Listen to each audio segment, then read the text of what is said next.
जय गुरु जी, शुक्राना गुरु जी। ओम नमः शिवाय। शिव जी सदा साय। संगत जी, गुरु जी के आशीर्वाद से आज का पाठ शुरू होने जा रहा है।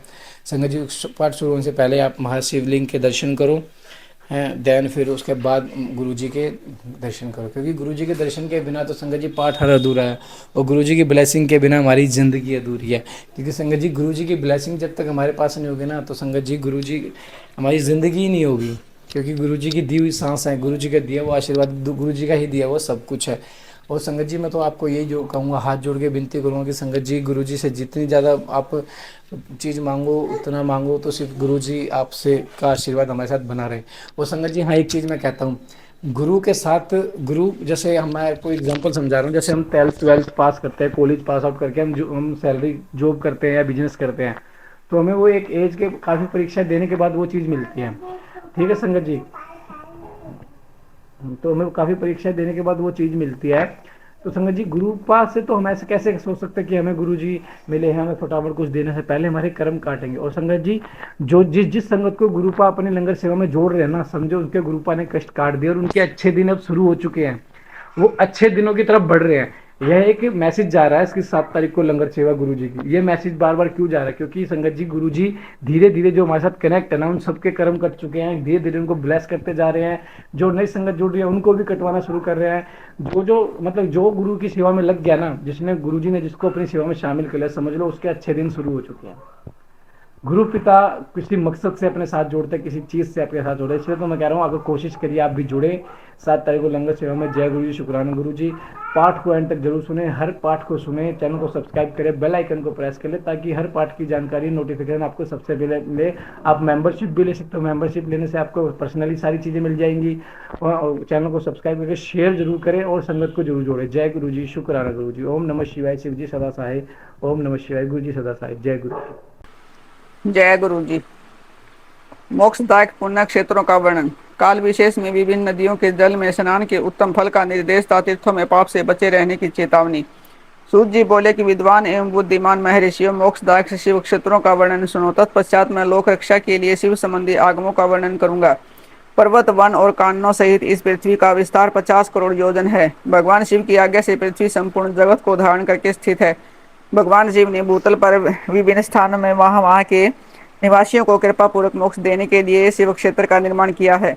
कुछ क्षेत्र ऐसे हैं कि जिन्हें देवताओं तथा ऋषियों ने अपना वास स्थान बनाकर अनुग्रहित किया है, इसलिए उनमें तीर्थ तो प्रकट हो गया है। अथवा अन्य बहुत से तीर्थ क्षेत्र ऐसे हैं जो लोगों की रक्षा के लिए स्वयं प्रादुर्भूत हुए हैं। तीर्थ और क्षेत्र में जाने पर मनुष्य को सदा स्नान, दान और जप आदि करना चाहिए, अन्यथा वह रोग, दरिद्रता तथा मुक्ता आदि दोषों का भागी होता है। जो मनुष्य इस भारतवर्ष के भीतर मृत्यु को प्राप्त होता है, वह अपने पुण्य के फल से ब्रह्मलोक में वास करके पुण्य व अक्षय के पश्चात पुण्य मनुष्य योनि में ही जन्म लेता है। पापी मनुष्य पाप करके दुर्गति में ही पड़ता है। ब्राह्मणों, पुण्य क्षेत्र में पाप कर्म किया जाए तो वह और भी दृढ़ हो जाता है। अतः पुण्य क्षेत्र में निवास करते समय सूक्ष्म से सूक्ष्म अथवा थोड़ा सा भी पाप न करें। सिंधु और सतदरु नदी के तट पर बहुत से पुण्य क्षेत्र हैं। सरस्वती नदी परम पवित्र और 60 मुख वाली कही गई है, अर्थात इसकी 60 धाराएं हैं। विद्वान पुरुष सरस्वती के उन धाराओं के तट पर निवास करे तो वह कर्मशः ब्रह्म पद को पा लेता है। हिमालय पर्वत से निकली हुई पुण्य सलीला गंगा 100 मुख वाली नदी है। उसके तट पर काशी, प्रयाग आदि अनेक पुण्य क्षेत्र हैं। वहाँ मकर राशि के सूर्य होने पर गंगा की तटभूमि पहले से भी अधिक प्रस्तुत एवं पुण्यदायक हो जाती है। सोनभद्र नदी की 10 धाराएं हैं। वह बृहस्पति के मकर राशि में आने पर अत्यंत पवित्र तथा अभिष्ट फल देने वाला हो जाता है। उस समय वहां स्नान और उपवास करने से विनायक पद की प्राप्ति होती है। पुण्य सलीला महानदी नर्मदा के 24 मुख्य स्रोत हैं। उसमें स्नान तथा उसके तट पर निवास करने से मनुष्य को वैष्णव पद की प्राप्ति होती है। तमसा के 12 तथा रेवा के 10 मुख हैं। परम पुण्यमयी गोदावरी के 21 मुख बताए गए हैं। वह ब्रह्म हत्या था, गो वध के पाप का विनाश करने वाली एवं रुद्र लोक देने वाली है। कृष्ण वेणी का नदी का जल बड़ा पवित्र है। वह नदी समस्त पापों का नाश करने वाली है। उसके 18 मुख बताए गए हैं तथा वह विष्णु लोक प्रदान करने वाली है। तुंग भद्रा के 10 मुख हैं। वह ब्रह्मलोक देने वाली है। पुण्य सलीला सुवर्ण मुखरी के 9 मुख कहे गए हैं। ब्रह्मलोक से लौटे हुए जीव उसी के तट पर जन्म लेते हैं। सरस्वती नदी, पंपा सरोवर, कन्याकुमारी, अंतरीप तथा शुभ कारक सफेद नदी, ये सभी पुण्य क्षेत्र हैं जिनके तट पर निवास करने से इंद्रलोक की प्राप्ति होती है। सह्य पर्वत से निकली हुई महानदी कावेरी परम पुण्यमयी है। उसके 27 मुख बताए गए हैं। वह संपूर्ण अभिष्ट वस्तुओं को देने वाली है। उसके तट सर्वलोक की प्राप्ति कराने वाले तथा ब्रह्म और विष्णु का पद देने वाले हैं। कावेरी के जो तट सेवक क्षेत्र के अंतर्गत हैं वे अभिष्ट फल देने के साथ ही शिवलोक प्रदान करने वाले हैं। नैमिष रात बद्रिका आश्रम में सूर्य और बृहस्पति के मेष राशि में आने पर यदि स्नान करे तो उस समय वहां किए हुए स्नान पूजन आदि को ब्रह्मलोक की प्राप्ति कराने वाला स्नान न चाहिए।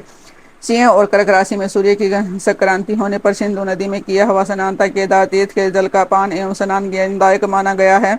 जब बृहस्पति सिंह राशि में स्थित हो उस समय सिंह की संक्रांति से युक्त भाद्रपद मास में यदि गोदावरी के जल में स्नान किया जाए तो वह शिवलोक की प्राप्ति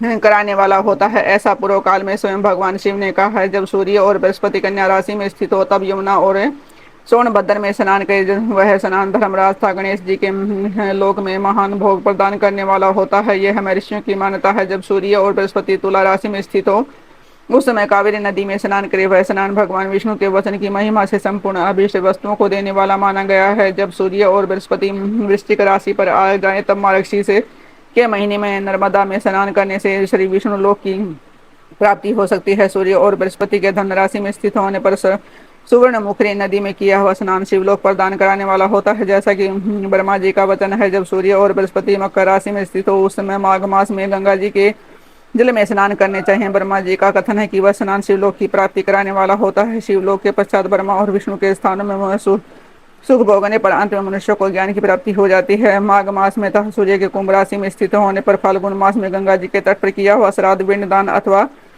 तिलोक दान है पिता और नाना दोनों कुलों के पितरों की अनेकों पीढ़ियों का उद्धार कराने वाला माना गया है। सूर्य और बृहस्पति जब मीन राशि में स्थित हों तब कृष्ण वेणी नदी में किए हुए स्नान की ऋषियों ने प्रशंसा की है। उन महीनों में पूर्वोक्त तीर्थों में किया हुआ स्नान इंद्रपद की प्राप्ति कराने वाला होता है। विद्वान पुरुष गंगा तथा कावेरी नदी का आश्रय लेकर तीर्थवास करे। ऐसा करने से तत्काल किए हुए पाप का निश्चय ही नाश हो जाता है। रुद्र लोक प्रदान करने वाले बहुत से क्षेत्र हैं। ताम्रपर्णी और वेगवती ये दोनों नदियां ब्रह्मलोक की प्राप्ति रूप फल देने वाले हैं। इन दोनों के तट पर कितने ही स्वर्गदायक क्षेत्र हैं। इन दोनों के मध्य में बहुत से पुण्यप्रद क्षेत्र हैं। वहाँ निवास करने वाले विद्वान पुरुष वैसे फल का भागी होता है। सदाचार उत्तम व्यक्तिता सद्भावना के साथ मन में दया भाव रखते हुए विद्वान पुरुष को तीर्थ में निवास करने चाहिए, अन्यथा उसका फल नहीं मिलता। पुण्य क्षेत्र में किया हुआ थोड़ा सा पुण्य भी अनेक प्रकार से व्यक्ति को प्राप्त होता है तथा वहाँ किया हुआ छोटा सा पाप भी महान हो जाता है। यदि पुण्य क्षेत्र में रहकर भी जीवन बिताने का निश्चय हो तो उस पुण्य संकल्प से उसका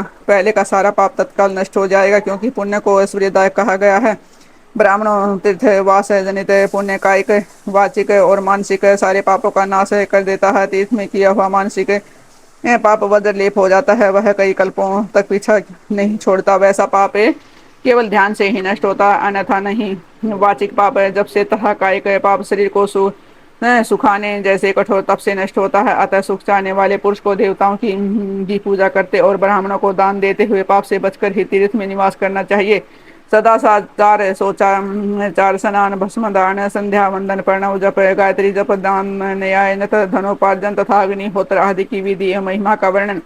ऋषियों ने कहा कि सूत जी अब आप शीघ्र ही हमें यह सदाचार सुनाइए जिससे विद्वान पुरुष पुण्य लोकों पर विजय पाना चाहता है। स्वर्ग प्रदान करने वाले धर्ममय आचार तथा नरक का कष्ट देने वाले अर्धमय आचारों का भी वर्णन कीजिए। सूत जी बोले, सदाचार का पालन करने वाला विद्वान ब्राह्मण ही वास्तव में ब्राह्मण नाम धारण करने का अधिकारी है। जो केवल वेदोक्त आचार का पालन करने वाला वेद का अभाषी है उस ब्राह्मण की भी प्रसंज्ञा होती है। सदाचार वेदाचार तथा विद्या इनमें से एक एक गुण से ही युक्त होने पर उसे द्विज कहते हैं, जिसमें स्वल्प मात्र में ही आचार का पालन देखा जाता है। जिसने वेदाध्ययन भी बहुत कम किया है तथा जो राजा का सेवक है उसे क्षत्रिय ब्राह्मण कहते हैं। जो ब्राह्मण कृषि तथा वाणिज्य कर्म करने वाला है और कुछ कुछ ब्राह्मण उचित आचार का भी पालन करता है वह वैश्य ब्राह्मण है। तथा जो स्वयं ही खेत जोतता हल चलाता है उसे शूद्र ब्राह्मण कहा जाता है। जो दूसरों के दोष देखने वाला और परद्रोही है उसे चांडाल द्विज कहते हैं। इसी तरह क्षत्रियों में भी जो पृथ्वी का पालन करता है वह राजा है। दूसरे लोग राजा तत्वहीन क्षत्रिय माने गए हैं। वैश्यों में भी जो धान्य आदि वस्तुओं का क्रय विक्रय करता है वह वैश्य कहलाता है। दूसरों को वाणिक कहते हैं। जो ब्राह्मणों क्षत्रियों तथा वैश्यों की सेवा में लगा रहता है वही वास्तव में शूद्र कहलाता है। जो शूद्र हल जोतने का काम करता है उसे वृषल समझना चाहिए। सेवा शिल्प और कर्षण से विभिन्न व्यक्ति का आश्रय लेने वाले शूद्र शूद्र दस्यु कहलाते हैं। इन सभी वर्णों के मनुष्यों को चाहिए कि वह ब्रह्म मुहूर्त में उठकर पूर्वाभिमुख हो, सबसे पहले देवताओं का, फिर धर्म का, अर्थ का, उसकी प्राप्ति के लिए उठाए जाने वाले क्लेशों का तथा आय और व्यय का भी चिंतन करे। रात के पिछले पहर को उषा काल जानना चाहिए, वह उसे अंतिम पहर को जो आधा या मध्य भाग है उसे संधि कहते हैं। उस संधि काल में उठकर द्विज को मूल मंत्र आदि का त्याग करना चाहिए। घर से दूर जाकर बाहर से अपने शरीर को ढके रखकर दिन में उत्तराभिमुख बैठकर मलमूत्र का त्याग करें। यदि उत्तराभिमुख बैठने में कोई रुकावट हो तो दूसरी दिशा की ओर मुख करके बैठे। जल, अग्नि, ब्राह्मण आदि सभी देवताओं का सामना बचा कर बैठे। मल त्याग करके उठने पर फिर उस मल को न देखें। तदंतर जलाशय से बाहर निकालें और हुए जल से ही गुदा की शुद्धि करें, अथवा देवताओं, पितरों तथा ऋषियों के तीर्थों में भी उतरे बिना ही प्राप्त हुए जल से शुद्धि करनी चाहिए। गुदा में 7, 5 या 3 बार मिट्टी लगाकर उसे धोकर शुद्ध करें। लिंग में ककोड़े के फल के बराबर मिट्टी लेकर लगाएं और उसे धो दे, परंतु गुदा में लगाने के लिए एक पसर मिट्टी की आवश्यकता होती है। लिंग और गुदा की शुद्धि के लिए उठकर अन्यत्र जाए और हाथे पैरों की शुद्धि करके 8 बार कुल्ला करें। जिस किसी वृक्ष के पत्ते से अथवा उसके पतले काष्ठ से जल के बाहर तत्वन करना चाहिए, उस समय तर्जनी अंगुली का उपयोग न करें। यह दंत शुद्धि का विधान बताया गया है। तदंतर जल संबंधी देवताओं को नमस्कार करके मंत्र पाठ करते हुए जलाशय में स्नान करें। यदि कंठ तक या कमर तक पानी में खड़े होने की शक्ति न हो तो घुटने तक जल में खड़ा हो और अपने ऊपर जल छिड़क कर मंत्रोच्चारण उपार स्नान कार्य संपन्न करे। विद्वान पुरुष को चाहिए कि वहां तीर्थ जल से देवता आदि का स्नानांग तर्पण भी करें। इसके बाद धोत वस्त्र लेकर 5 कच करके उसे धारण करे, साथ ही कोई उत्तरीय भी धारण कर ले, क्योंकि संध्या वंदन आदि सभी कर्मों में उसकी आवश्यकता होती है। नदी आदि तीर्थों में स्नान करने पर स्नान संबंधी उतारे हुए वस्त्र को वहां न धोए। स्नान के पश्चात भी विद्वान पुरुष भीगे उस वस्त्र को बावड़ी में, कुएं के पास अथवा घर आदि में ले जाए। वहां पत्थर पर, लकड़ी आदि पर, जल में या स्थल में अच्छी तरह धोकर उस वस्त्र को निचोड़े। द्विजो वस्त्र को निचोड़ने से जो जल गिरता है वह एक श्रेणी के पितरों की तृप्ति के लिए होता है। इसके बाद जाबाली उपनिषद में बताए गए अग्नि रीति मंत्र में भस्म लेकर उसके द्वारा त्रिपुंड लगाएं। इस विधि का पालन न किया जाए, इससे पूर्व ही यदि जल में भस्म गिर जाए तो गिराने वाला नरक में जाता है। आपो हिष्टा इत्यादि मंत्र से पाप शांति के लिए सिर पर जल छिड़के तथा यश अक्षाय इस मंत्र को पढ़कर पैर पर जल छिड़के, इसे संधि प्रोक्षण कहते हैं। आपो हिष्टा इत्यादि मंत्र में 3 ऋचाएं हैं और प्रत्येक ऋचा में गायत्री छंद के 3-3 चरण हैं। इनमें से प्रथम ऋचा के 3 चरणों का पाठ करते हुए क्रमशः पैर, मस्तक और हृदय में जल छिड़के। दूसरी ऋचा के 3 चरणों को पढ़कर क्रमशः मस्तक, हृदय और पैर में जल छिड़के तथा तीसरी ऋचा के 3 चरणों का पाठ करते हुए क्रमशः हृदय, पैर और मस्तक का जल से प्रोक्षण करें। इसे विद्वान पुरुष मंत्र स्नान मानते हैं। किसी अपवित्र वस्तु से किंचित स्पर्श हो जाने पर, अपना स्वास्थ्य ठीक न रहने पर, राजा और राष्ट्र पर भय उपस्थित होने पर, यात्रा काल में जल की उपलब्धि न होने की व्यवस्था आ जाने पर मंत्र स्नान करना चाहिए। प्रातःकाल सूर्यास्त मन्युष्य इत्यादि सूर्यानुवाक से तथा संध्या सायकाल मन्युष्य इत्यादि अग्नि संबंधी अनुवाक से जल का आचमन करके पुनः जल से अपने अंगों का प्रोक्षण करें। मध्याह्न काल में भी आप पुनंतु इस मंत्र से आचमन करके पूर्ववत प्रोक्षण या मार्जन करना चाहिए। प्रातःकाल के संध्योपासना में गायत्री मंत्र का जप करके 3 बार ऊपर की ओर सूर्य देव को अर्घ्य देना चाहिए। ब्राह्मणों मध्याह्न काल में गायत्री मंत्र के उच्चारण पूर्वक सूर्य को एक ही अर्घ्य देना चाहिए और फिर सायकाल आने पर पश्चिम की ओर मुख करके बैठ जाएं और पृथ्वी पर ही सूर्य के लिए अर्घ्य दें।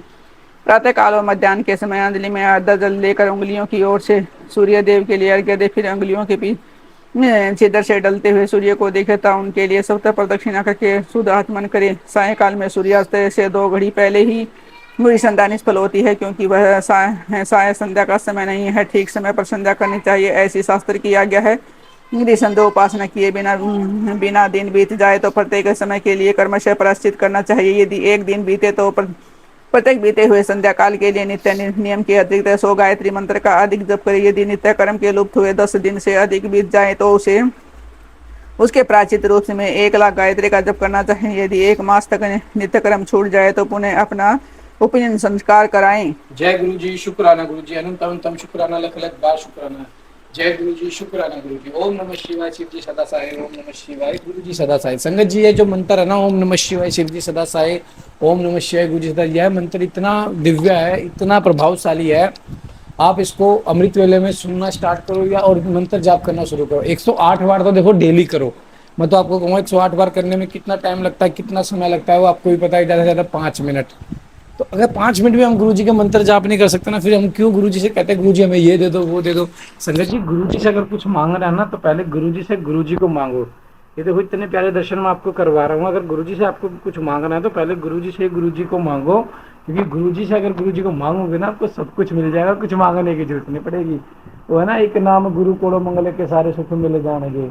तो संगत जी गुरु जी सब सुख तो देंगे ही देंगे, लेकिन पहले संगत जी जैसे अब देखो, मैं आपको फिर से एग्जांपल देता हूँ, बहुत प्यारा एग्जांपल है। हम जैसे पढ़ना स्टार्ट करते हैं, हम कमाते कब 18 साल की उम्र तक। 18 साल की उम्र तक हम पहले फर्स्ट का एग्जाम देते हैं, सेकंड का एग्जाम देते हैं, थर्ड का एग्जाम देते हैं, फिर फोर्थ, फिर 5 6 7 ऐसे चलते चलते हम कॉलेज तक के एग्जाम देते हैं। उनको पास करके फिर हमें एक अच्छी जॉब ब्लेस होती है, एक अच्छी चीज़ मिलती है, एक लाइफ अच्छी सेटल होती है, हम कमाना स्टार्ट कर देते हैं। तो संगत जी हम जब गुरुजी से जुड़ेंगे, गुरुजी परीक्षा नहीं लेंगे कि मेरा संगत मुझ पे कितना विश्वास रखता है, कितना विश्वास, कितना कितना दुख मेरे साथ झेल सकता है। बड़े से बड़े दुख में भी अगर ये मेरा ही सिमरन कर रहा है और मेरा ही अमृत वेला कर रहा है और मेरा ही गुणगान कर रहा है ना, मुझसे दूर नहीं हो रहा, तो ये मेरी बहुत प्यारी संगत है। इसे मैं उतना दूंगा जिसने इतने खोया होगा ना, उसको मैं 10 गुना या 100 गुना दूंगा इसे, जिसने इतना जितना जितना इसने खोया होगा।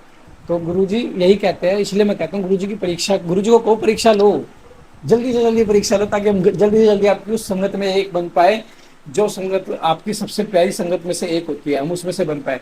और संगत जी आप सभी उसमें से एक संगत हो, जो 7 तारीख को लंगर सेवा में जुड़ती जा रही है ना, हमारे साथ कॉन्ट्रीब्यूशन करती जा रही है।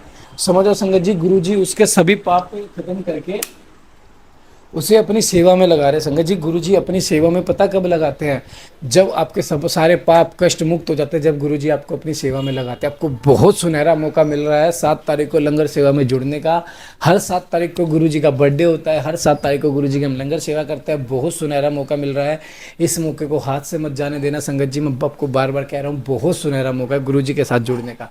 जय गुरु जी, शुक्राना गुरु जी। ओम नमः शिवाय। शिव जी सदा साई। ओम नमः शिवाय। गुरु जी सदा पाठ को एंड तक जरूर सुने, कमेंट करें, लाइक करें, शेयर करें। जय गुरु जी।